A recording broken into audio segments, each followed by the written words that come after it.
ئەموەکە کۆنگراستار مەبانگەوازیەک کرد بۆ سەرلێدانە شاندەیە ڕۆژاوا باکوور و ڕۆژهەڵاتی سووری تایبەت پشتی مژارێک و داوی 27 مژدارێ چێبوون لە سووریە بگشتی قوناغەکە نو دەرباس و سووری تێدا دوای قوناغێدا ڕەوشە گەلێک کوردیان ئەمبێژن هەرێمی باکوور و ڕۆژهەڵاتی سووری تایبەت پشتی کۆچبەرێک و لە عەفرینی شەه جارە دووەمین کۆچبەر بوو ئەو قاس دەرباسبوونە کۆچبەرەوە ئالیێ ڕۆژهەڵاتی فەراتێ هەروەها ڕەوشێک کۆم تێدا ژیانتکەن لێدانەک و دەولەتە ترکی لێ دێ بەرخۆدانە بەنداوا تشرینێ هەروەها گەلێک مژارێن و دەما داویدا هاتە ژیانکردن ڕاستی بانگەوازیەک مە یعنی بانگەوازیەکی ji بۆ gelên ئازادی خواز ڕێخستنین ژنە ئەکادمیسیان و سیاسەتمەدار کرد و سەرلێدانەیە هەرێمی بکەن هەردەم سەرلێدانە شاندەیە هەبوو هەردەم ji بۆ تەجریبەیان ئەزموناک و باکوور و ڕۆژهەڵاتی سووری شۆرەشە ژەن وەکە ژیان کرد هەموو مژارێ خۆدا نمونەیەکە نو بوو تایبەت وارێکی وڵاتێکی شەر و پرۆژەیە چارەسەریە تێدا نەبوو ji bilێک و پرۆژەیە کومە بانگەوازی کرد هەڤژیانە ئازاد و دەموقراسیەش گەلارە بێنێ ji بۆیە مژارێکە بالکێش بوو ji gelên ئازادی خوازرا ئەکادمیسیان و سیاسەتمەدار هەردەم شاندە هەبوون لێ داخوازی مە divê demêde divê qunağêde taybet ji bo çi bû û serlêdana gelek welata hate kirin ji herêmê re û her wiha desteya karê derve jî bangewaziyek kiribû ji ber rastî rewşa ku îro Sûrî tê de jiyan dike hemû bal hate kişandin ser Şamê yanî ji bilê em bêjin parêzgihê dî و لێ di herêmê me de gelekî sûcê şer tê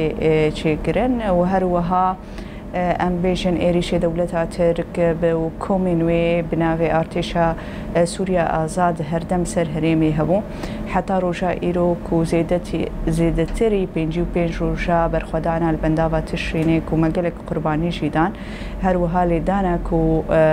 cihekî binesaziya welatekî ye هەگەر کو بەنداو jî hilweşê wê karîsetên mirovahî û xwezayî bixwere bêne ji bo wê jî mixabin bercewendiyên dewleta herdem bercewendiyê xwe diparêze û divê dema dawî de jî tarîkirinek li ser va mijara hebû yanî nedihate ronîkirin ev mijarê ku dihatine çêkirin di herêmê me de و ev xeteriyek jî ser proja me ya rêveberiya xwe ser dihate meşandin her wiha hemleya reşkirina rêveberiya xwe ser bi zanebûn ji aliyê ejendetine ji derve ku gelan bi hev bixin ji bo wê jî bangewaziyek me ji gelek kesare kir ji gelek welata me bangewaziya me jî bi heft zimana hate nivîsandin û hate şiyandin û ev bangewazî jî ji ber hem rewşa Sûrî bi giştî بە دوگوهرێ قوناغەکە نو دەست بێت کە ئەم چاوەتێ دەجێ بگرن مژارەکە بالکێش بوژیش gelek hemwalatiyê cîhanê ji bo wê jî yanî heta niha belkî zêdeyî pêncî kesî serlêdana Wîzareta Karê derve kirin ew jî taybet ji bo piştgiriya Kubanê bangewazî kiribûn ji bo Kubanê beşdarbûn çêbû ji ber rastî Kubanê weke sembola berxwedanê beramberî Daişê berxwedaneke bê hempadayî meşandin îro xeteriyên êrîşa li ser hene her wiha me jî bangewazî kiribû weke kongresdar heta roja îro yanî serlêdan gelek hatine kirin zêdeyî pêncî kesî akademisyan rojnamevan dizanin geha de di qunaxê cûr bi cûr kar dikin û xwedî bandorin serî lêdanek hate çêkirin belkî gelek civînên pêşwext jî beriya serlêdanê hatine çêkirin ji bo hinekî rewşa Sûrî rewşa Bakur û Rûjhilatê Sûrî ji ware werî ragihandin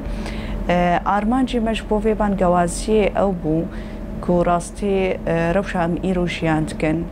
ku zexteke ser siyasetê dewleta werê çêkirin ji ber rastî heta roja îro ku Sûriye projeyeke çareseriyê tê de nexuyaye û gavên têne avêtin gavekî yek rêbaz yek şêwaz aliyê İslamiyeta ئەمبیشن جیهادی تێمەشاندن حکوومەتە ئەتلب چاوە بۆ ئێرۆ عینیوێ سەرسووری تەوی تێ فەرزکردن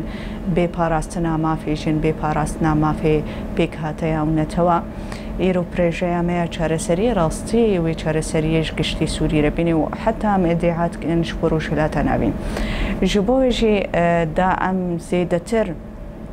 yani bal bikişên divê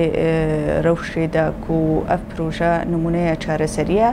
ku rasttirîn gelekî jî bangewaziyên ji gelê Sûriyê navxwayî yani di hundirûyê Sûriyê de pêkhateyê cuda cuda bangewazî kirin û dîtin ev proje cihê çareseriye ji bo wê ji bo him êrîşên ku li ser herêmê tê kirin rewşa koçberê ku gerek zexteke siyasî werê avakirin ku ev zexta siyasî lêvegereka va koçbera ku cara dowemîn jî ji cihê xwe hatine veguhestin zextek werê çêkirin em herdem di diplomasîya xwe de weke jin bangewaziyê me ji kesayetê ku dijî pergalê disekinin ji kesayetê azadîxwaz ra kesayetê li gor bercewendiya gelan tevdigerin ji bo raya giştî em bangewazî dikin rastî şandeyek hat ji Brîtanya ji İtalya kesên cuda xebatê cuda dikin têde dimeşînin rojnamevan hebûn nivîskar hebûn her wiha ku li zanîngeha yani weke master dixwînin her wiha di gelek ciha de jî xebat dikin hatin niha jî ji Îrlanda ji Skotlanda dîsa divê pêvajoya werî de wê ji Almanya ji Nemsa ji İspanya ji Latîn Amerîka her wiha gelek ciha wê serlêdan bikin rastî me ev belkî di gelek ciha de xebat hatiye meşandin şande hatine ji aliyê welatên Avrupayê her wiha lê ji rojhilata navîn hinek zehmetiyê me hebûn ji ber mijarên bîrokrasiyên vîza we bangewaziyek hat kirin ji bo rojhilata navîn yani kesayetên ji Sûdanê ji Yemenê ji Lîbya ji Mexribê Cezair her wiha Libnan Iraq kesayetên ji fa welata jî werin belkî derfeteke êdî hinekî hesantir bûye çûn û hatin em hewl didin pêvajoya werê de ji fa welata jî werin ji ber rastî rewşa me ya jin li hemû welata تشبیهی هفت به سیاست اسلام یعنی اسلام سیاسیه کوته فرض کردن سر حساب دست کفتیشن همه الهم ولاتی تی فرض کردن پشتوانی یک جیره هیا برخودانا جناد اصل کی ده هیا ام چوا هف گرتنه کی بدنی چی کردن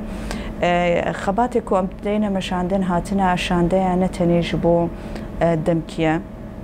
راستی افشانده تین باندور دبن برنامه شوارتین داین سرلیدانا سازین جنات کن سرلیدانا ریوبریا خسرت کن سرلیدانا ژینۆلۆژی وەکە زانستا ژند کن سەرلێدانە گوندێژی نوارد کن سەرلێدانە هەموو وارێ ئەمبێژەنە ئەکۆلۆژیت کن ji ber xebatê wayê cudayişî her kesî kare bê vê projeya ku li ser erdê hatî pêkanîn di welatê xwe de bal bikişênê ser û hem ew jî soza ku piştî biçin civîna çêbkin dar bixin zextekî li ser siyasetê welatê xwe bikin û gelek ji wan jî çûne piştî çûne civên li darxistine û ev mijar bi hev re par vekirine û em tensîqê û têkiliyê de dimînin rastî me ev şêwaz di şerê serî kaniyê de jî da meşandin yanî bi şande hatin piştî êrîş û êrîşê dîtî bûna sempatîzanên vê şoreşê bûna piştgirên vê şoreşê propagandaya rast ji bo vê şoreşê da nemeşandin û çi tehdîdek jî ser herêmê tê kirin çalakî dikin û bi navê komîtêjin Rojava Parêzin hatine naskirin heta roja îro jî ji bo raya giştî weke zextekî li ser siyaseta dêmeşandin ji bo wê ev têkilîne nedemkîne ev têkilîne stratejîkin em esas ji xwe re digirin ku di xebatê xwe têkiliya de bidine meşandin rastî ji bo heştê adarê jî me xwest gelek yani şande werin yani niha şande wê ji bo em karibin baş eleqedar bûyîn bi çê bibe baş bername ji ware werê dayîn gerek û naskirineke wa di herêmê de werê çêkirin يعني ام دخوازن شانده هرجار شانده يكوري السروي اساسي برنامج موي تجربه يعني دماوري والمانيا ونمسا وهروها لاتين امريكا واسبانيا ويورن جروش هلاتانا فين جيبان قواسي هناك يعني ام بيجن مجارين بيروقراسي حتى فيزاي ودركبه هردم برنامج ما جبوا هنا جبوجي خواسته كامل هشتي اداري هری زیدترین هندروی سوری پارزگی سوری بشتار بوین چی بن جبر راستی چارنوس همه یجنین سوری یکه ایرو ام راستی خطریه که مزنتین کو دور خستنا جن د چارنوس و چاره سرکرنا مجاری سیاسیه و آواکرنا آشتیه ام تین دور خستن د سوری ده و تکوشینا کو وقع صالح شورش مدایی مشاندن چی ایرو گرک برهمک باش بدینه برهمک کو راستی ام راستی خطرین زیدترین تین کرن جبوه گلک چالک وانینشن گلک ام بیشن تکوشین وانینشن حتی روشا ایرو البرخودانت شورش سوری ده نمونه باش دبینن د پروژه کول فرهاتی مشاندن جبوی راستی ام دخوازن جنین سوری بشداری چالکی می هشت آداری ببن دا امکاره به اتفاق که هفگرتی بیک دنگی بیک رنگی جنین سوری دخوازی مجبو سوریا نو چیه بشدار بونا مبچیه چه آوایا چه آستی ده گرک ام خبات و تکوشینی خو بدن مشاندن جبر ما نمونه اسلام سیاسی دولت در دوری خودیتن چه قاسی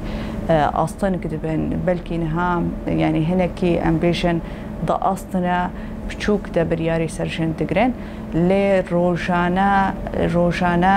بريار سر جنان هنا نمونه ادلبي البرشعبايا نمونه افغانستان البرشعبايا سوريا كبويشي وازينابي تكوشينا قناغة كدوامين وكجناج مرد في تيبت جبو امكاربن في بافاجوي وندانكن جبوي هشتي آداري بانكوازي من جبو جنين سوري تيبت هنا كو ام بشداري خباتكي هف باش بلند كرنا أسطا تكوشينيش و سوريا كديمقراطيك وكهف عادل آزاديا جنتي دم سوگر بكن